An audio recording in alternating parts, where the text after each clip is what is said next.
Hola, ¿qué tal? Muy buenos días. Esta semana vamos a hablar de un tema un poco controvertido: la depuración del organismo a través del ayuno. Privar al cuerpo de alimento voluntariamente es algo que se ha hecho a lo largo de la historia de la humanidad, ligado fundamentalmente a la espiritualidad. Hoy en día se habla mucho del ayuno terapéutico, una práctica que defiende especialmente la medicina naturista y que, según sus partidarios, ayuda al organismo a depurarse, potenciando la salud y la longevidad. Sin embargo, la técnica no consiste en no comer nada, sino en provocar en el cuerpo una serie de reacciones por la supresión de la comida sólida. ¿Quieres saber los pros y los contras de esta práctica? En unos instantes te los vamos a contar, y junto con esto muchas cosas más, porque recuerda que si esta media hora te sabe a poco, tienes más fórmulas de bienestar a golpe de clic en estarbien.com. Comenzamos. Te enseñamos la parte buena de las redes sociales. Pros y contras del ayuno. ¿Conoces las ventajas del Tai Chi? Broncea tu cuerpo todo el año de forma natural. Nos trasladamos al corazón de la Ribera del Duero para conocer otro tipo de viajes. Te presentamos un curso solidario de ginecología.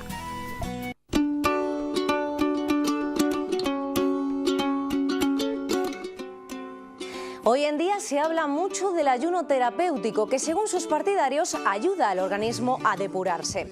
Pero ¿tiene contraindicaciones? ¿Es necesario ayunar para limpiar al organismo? Te respondemos a todas esas preguntas y a muchas más en el siguiente vídeo. El ayuno se utiliza cada vez más.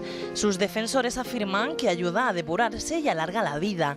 Pero privar al cuerpo de alimento voluntariamente no es muy recomendable. Lo que es el ayuno como tal, tener cuidado, ¿vale? Porque pues lógicamente ayuno dejar de comer, ¿vale? Así sea solo líquidos, así sea solo un ayuno de carnes rojas, pues está suprimiendo un tipo de alimento, y pues lo que se habla es que en una alimentación saludable, equilibrada, tienen que estar nutrientes de todos los grupos de alimentos. Entonces, si estamos restringiendo ya grupos de alimentos, pues ahí el cuerpo ya se ve afectado de alguna manera. Si solo se bebe líquidos procurando que la ingesta total de calorías no supere las 300 diarias, esto provoca que se eche mano de las reservas corporales, algo que genera, para aquellos que la potencian, una revolución física y psíquica. Tampoco se hace bolo alimenticio, lo que provoca estreñimiento. Y si finalmente decidimos ayunar por creencias religiosas, por ejemplo, hay que tener en cuenta buscar alternativas. Que no puedes comer carne, pues ayudarte con pescados, ¿vale? Entonces, pues eso también favorece un poco lo que le estás quitando al cuerpo en cuanto a proteínas. Buscar alternativas. Si es solo líquidos, pues zumos bien consistentes con leche, batidos. Otra de las recomendaciones, si se practica, es evitar hacer movimientos bruscos, ejercicio y esfuerzo mental. Y una alternativa al ayuno es 5 o 6 ingestas al día de comida con poca proteína, abundantes líquidos y fibra.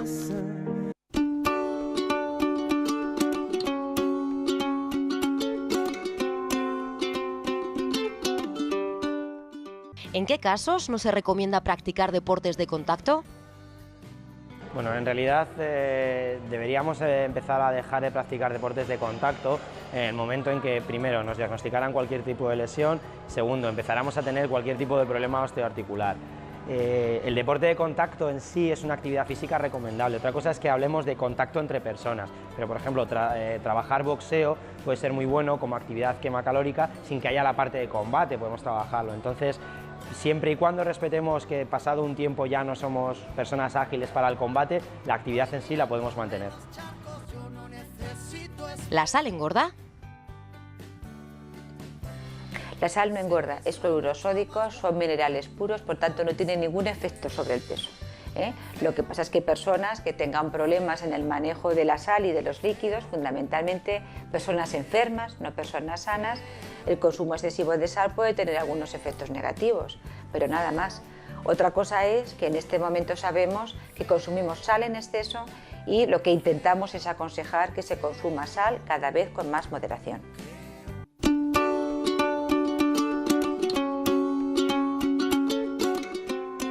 mente, ejercicio físico e incluso filosofía son espacios comunes cuya lectura hemos recomendado aquí para estar bien con uno mismo. Pero hoy nos vamos a ir a un espacio, un lugar del griego topoi. Hoy hablaremos de tópicos, sí, de esos lugares comunes en el lenguaje a los que todo el mundo acude. Sí, usted y yo también, pero que tienen en común lo simple y quizás tonto de su uso. El tópico es un dicho que no dice nada nuevo a nadie, más bien dice lo que casi todos sabemos. No andan lejos de las frases hechas, prefabricadas y dispuestas para el uso sin pensar demasiado. George Orwell llegó a decir: grita siempre con los demás porque es el único modo de estar seguro. Pues hoy te proponemos que te rías de tópicos que encierran las frases como no somos nada, o nadie es más que nadie, o el genial por simple y más bien por ser propio pues, de un paramecio unicelular, de eso de que todos harían lo mismo. Rebélate contra los tópicos tontos y pasa un buen rato con la lectura de Tantos tópicos tontos.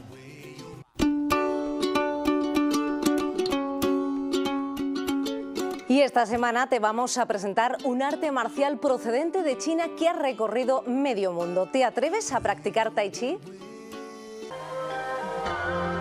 Esto es Tai Chi, técnicas milenarias, considerada arte marcial, pero también fuente de relajación y tratamiento terapéutico. Vamos a hablar con Ángel, que nos va a explicar por qué quizá es esta parte la que más aceptación ha tenido en Occidente, ¿no es así? Sí, bueno, la verdad es que es una parte de la clase en trabajo de Qigong que no exige esfuerzos personales de memorización ni esfuerzos de otro tipo de coordinación. Y la otra parte, que ya son las formas en las que estamos expresando pues, movimientos de lucha y combate, como en cualquier arte marcial, ya exige otro nivel y no todo el mundo se anima a hacerlo, ¿no? ¿Y los motivos que llevan a las personas a apuntarse, por ejemplo, a Tai Chi? Bueno, las motivaciones son de todo tipo. Desde gente que de alguna manera le ha llamado la atención y le ha sorprendido, como empecé yo mismo, ¿no? Y ahora la mayoría, por problemas de estrés, de ansiedad, nos mandan muchos médicos a mucha gente con todo tipo de patologías. ¿Qué tiene de especial el Tai Chi? ¿Qué tiene de diferente de otras artes marciales o de otras técnicas de relajación? Como arte marcial pertenece a un grupo de artes marciales que se llaman de los estilos internos. Con respecto a otras terapias de relajación, pues el Qigong es muy agradable, o sea, suele ser, y así nos lo indican nuestros maestros, una práctica muy gozosa, o debemos hacerla gozosa, los profesores al menos. Nos contabas que quizá en Occidente tenemos menos capacidad de relajación, de concentración y sobre todo de introspección. ¿Esto lo puede cambiar el Tai Chi? ¿Es la combinación perfecta entre Oriente y Occidente? Pues sí, la verdad es que Occidente ha progresado mucho, obviamente tecnológicamente y socialmente, para que vamos a engañarnos, pero también está sometido a unas distracciones exteriores, a unos estímulos exteriores externos a nosotros enormes, ¿no? En Oriente quizá se han quedado con exceso de introspección y no han desarrollado en otros aspectos de la sociedad y de la vida, ¿no? Como dicen muchos maestros orientales incluso. Entonces parece que sí, que la interacción de estas dos tendencias, de estas dos culturas, está teniendo resultados. Yo creo que es el aprovechamiento de la sabiduría de muchos años, ¿no? de muchos siglos. Muy bien, pues nos quedamos con estos consejos y vamos a ver qué es el Tai Chi y Ángel nos lo va a demostrar.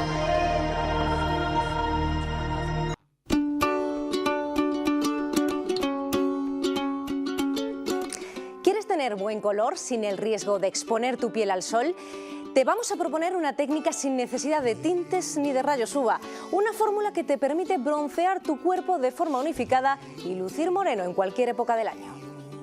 Cuando se acerca el verano solemos buscar técnicas para que nuestra piel esté siempre bronceada. Sin embargo, a veces nos equivocamos y el resultado es un desastre. Por eso hoy te mostramos un tratamiento con resultados inmediatos y 100% naturales. María, ¿qué tal? Hola, buenos días.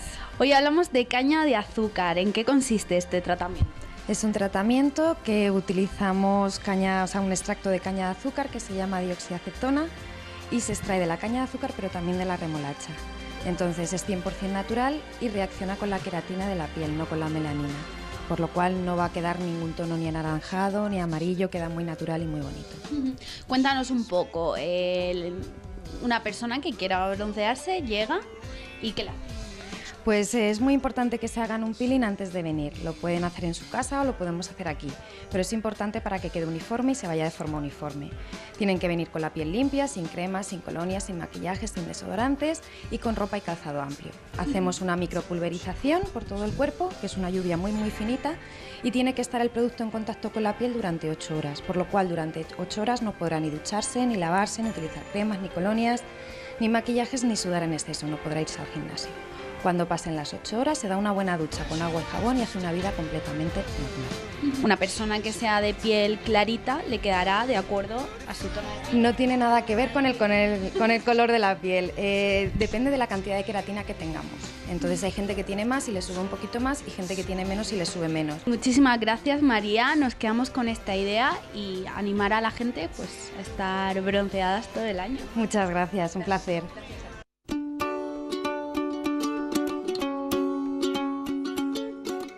En cada botella de Ribera del Duero se esconde una historia, resultado de la pasión y creatividad de los enólogos y bodegueros. Por ello, las bodegas de la Ruta del Vino abren sus puertas para que podamos conocer de cerca sus caldos, desde iniciarse en el arte de la cata hasta caminar entre viñedos o, por qué no, disfrutar de un agradable paseo a caballo por la ribera del río. Decenas de actividades enoturísticas te esperan a tan solo hora y media de Madrid.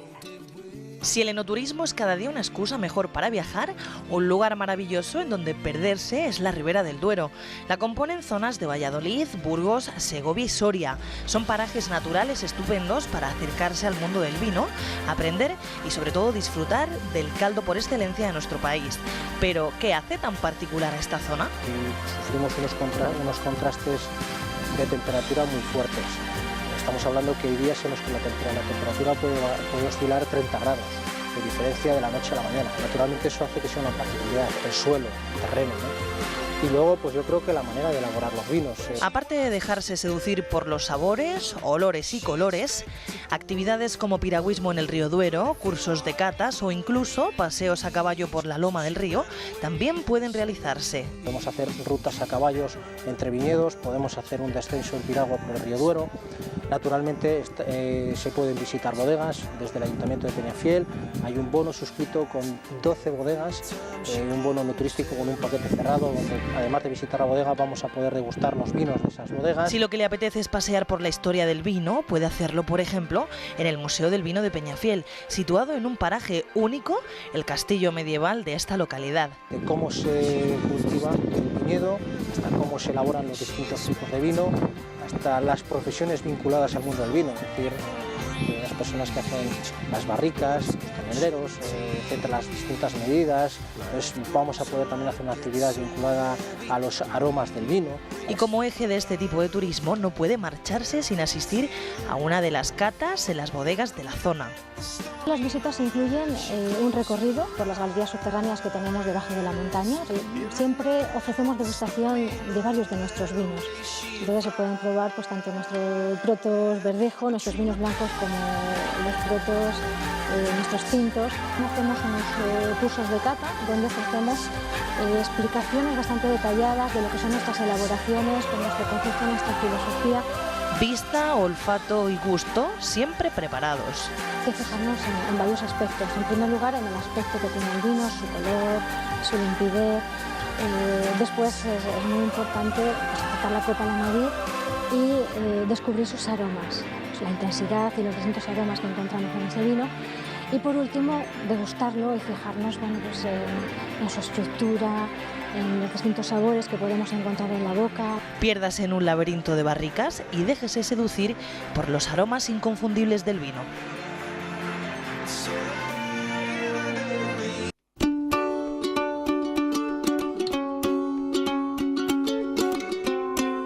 Javier Reyero es escritor, periodista, experto en comunicación y además hoy nos va a hablar de algo que hemos hablado en ocasiones, pero desde el punto de vista patológico o del problema que puede ocasionar, que son las redes sociales. Javier, bienvenido, buenos días. ¿Qué tal, Santiago? Buenos días. Pues hoy nos vas a desvelar la otra cara, la cara menos oscura de las redes sociales, porque además de experto en comunicación, pues tienes experiencia real en haberla utilizado. Para empezar, cuéntanos un poquito, es cierto que muchas veces cuando se abordan desde este tipo de programas o este tipo de información en relación a las redes sociales, nos quedamos un poco con la parte más negativa, pero hay un mundo muy bonito, muy positivo, de experiencias muy positivas detrás de las redes sociales, ¿no? Las redes sociales son adictivas y esa es la parte negativa que tienen. Esto es como la guerra de las galaxias, ¿no? La fuerza tiene un lado oscuro.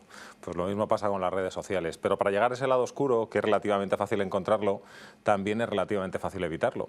Y evitar ese lado oscuro de las redes sociales pasa por tener un comportamiento responsable por parte del que crea una identidad en las redes sociales y también que tú establezcas un diálogo interesante con quienes son tus seguidores, quienes son tus fans o el público con el que te relacionas en las redes sociales. Yo creo que para evitar adicciones tiene que haber un control por detrás de quienes por primera vez llegan a las redes. Pero es también muy importante lo que hacen los sujetos activos. Si tú aportas un contenido interesante, puedes conseguir que aquello sea natural y no que tu aportación a las redes sociales se convierta en adictiva, ¿no?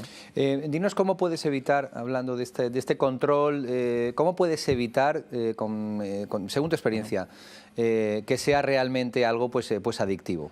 Yo creo que hay que explicarle a todo el que llega por primera vez a las redes sociales que las redes sociales son una prolongación de cualquier conversación. Y en las conversaciones hay cosas que son ciertas y hay cosas que son mentiras. Las redes sociales son el terreno de la opinión y hay que identificar claramente quién está opinando, por ejemplo, y quién está informando. En el mundo que yo más conozco, que es el mundo de la comunicación. Entiendo que además eso, por ejemplo, en el mundo del bienestar, en el mundo de la salud, por mi experiencia como usuario, es algo bastante parecido. Hay que detectar quién hace una comunicación seria y quién hace una comunicación que podríamos llamar completamente vandálica.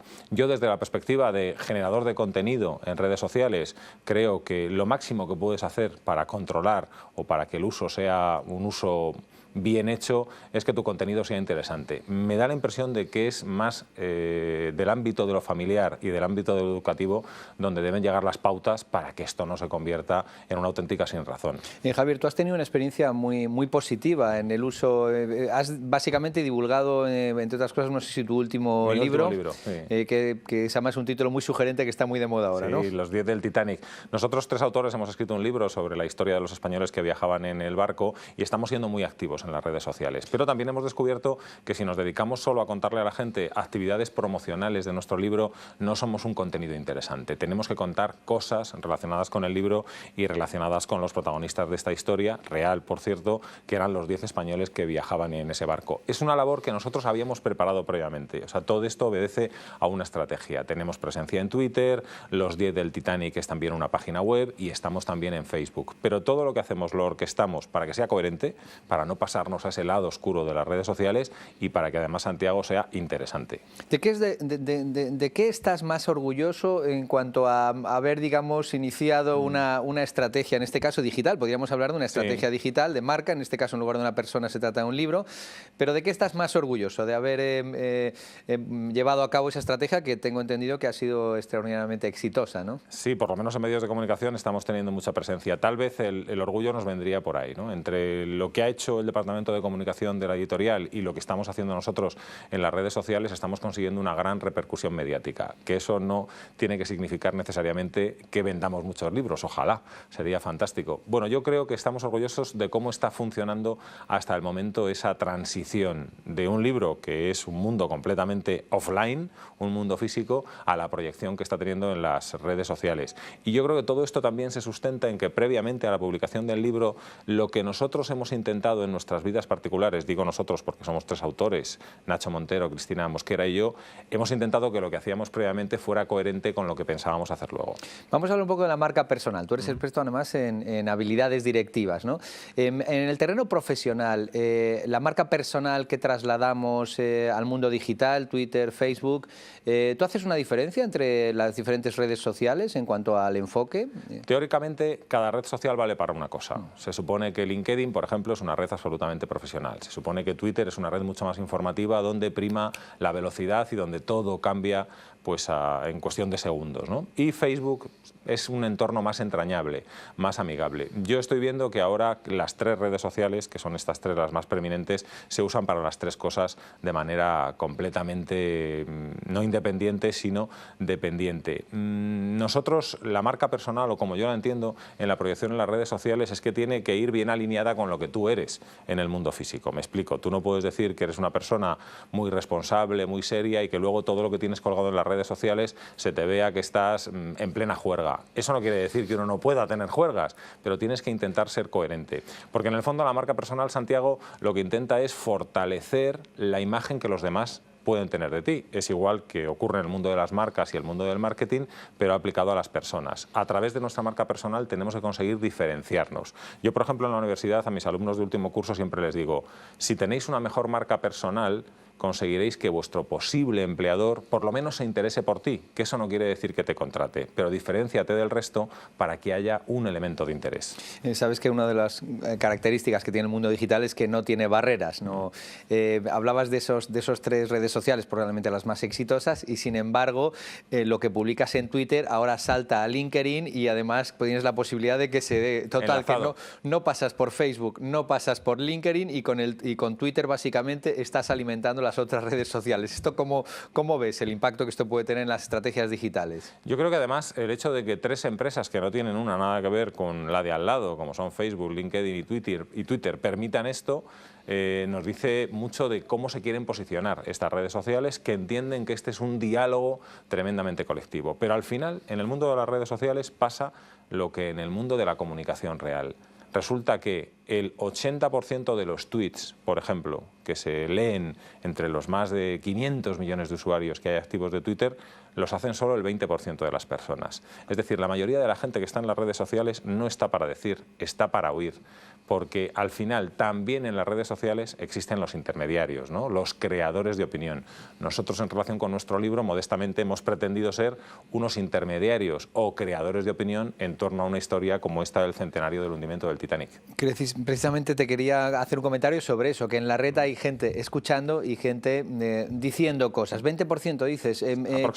¿Qué crees que va a pasar en el futuro? ¿Van a ser menos los que lideren o va a ser un poco, porque todos, la red social saca esa digamos, vocación de liderazgo que uno tiene y que no puede llevar a cabo por las circunstancias, porque no dirige una empresa o no dirige un equipo o no tiene oportunidad de estar en un medio de comunicación? ¿Qué crees que va a ocurrir en los próximos años, meses o años? Bueno, ella no sabe si la velocidad va tan rápido que cambian meses o días. Jugando a ser gurú, que siempre es muy divertido porque es algo que te compromete relativamente, yo creo que la historia reciente nos dice que en poco tiempo la red social más importante no será ninguna de las que existe ahora, porque las 3 más importantes del momento tienen una vida relativamente corta. Luego, seguramente, Santiago, lo que va a pasar en un futuro más o menos próximo es que habrá una red social, que ahora no sabemos ni cuál es, porque a lo mejor no está inventada, que es la más importante. Pues Javier, muchas gracias por habernos traído el lado menos oscuro, o sea, el lado bonito de las redes sociales y cómo aplicarlo en el terreno profesional y personal. Muchas gracias a vosotros.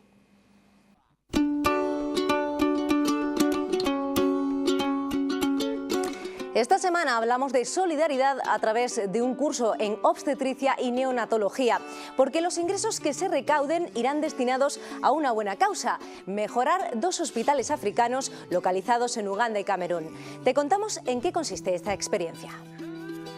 Alrededor de 15.000 euros para mejorar 2 hospitales africanos en Uganda y Camerún, con la colaboración de la ONG África Directo, de la mano de 30 expertos que colaboraron en el tercer curso solidario Avanzando Juntos. El objetivo del curso es doble. Primero es científico y luego también esos ingresos pues nos sirven para ir manteniendo los proyectos. Y es que África se enfrenta a muchos retos. África es un continente con una natalidad disparada, es decir, que hay pues una media de 7 hijos por mujer. No todos los partos, por desgracia, la gran minoría de ellos son en un entorno hospitalario. Por eso, concienciar a la población sobre la importancia de acudir a los hospitales, contar con centros dotados con los medios suficientes y aprender a adelantarse un poco a los problemas es esencial. Y es que las condiciones en estos países son similares a las que tuvimos en Europa tiempo atrás. La mortalidad en Camerún, en Uganda y en estos países es la misma que había hace un siglo en Europa y que nos costó casi un siglo reducirla.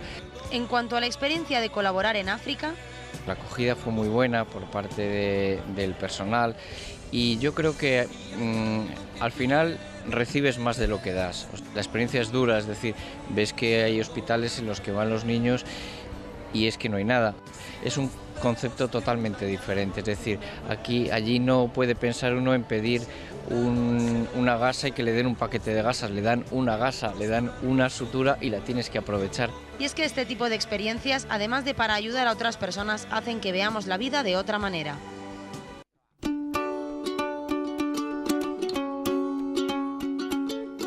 ¿Y qué os parece si hablamos ahora de nuestro órgano más apasionante, el cerebro? Y es que, por increíble que parezca, la materia gris sigue siendo una gran desconocida para la ciencia, que sin embargo no ceja en su empeño de desvelar cada uno de sus secretos.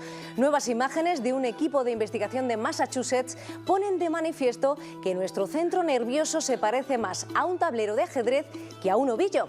Otro grupo, esta vez de la Universidad de California, se dedica a analizar cómo la información genética contribuye en la formación de la corteza cerebral.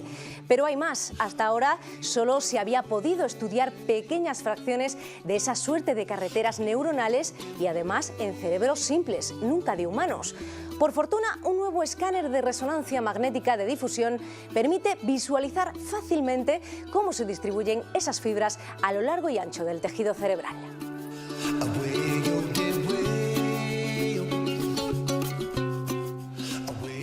Nos vamos a marchar utilizando precisamente el cerebro con una frase del filósofo alemán Friedrich Nietzsche, que dice: solamente aquel que construye el futuro tiene derecho a juzgar el pasado. Con esta reflexión os decimos adiós, no sin antes recordaros que podéis seguirnos desde internet a través de estarbien.com o de Facebook, donde también podéis dejar vuestros comentarios y vuestras opiniones. Hasta la semana que viene.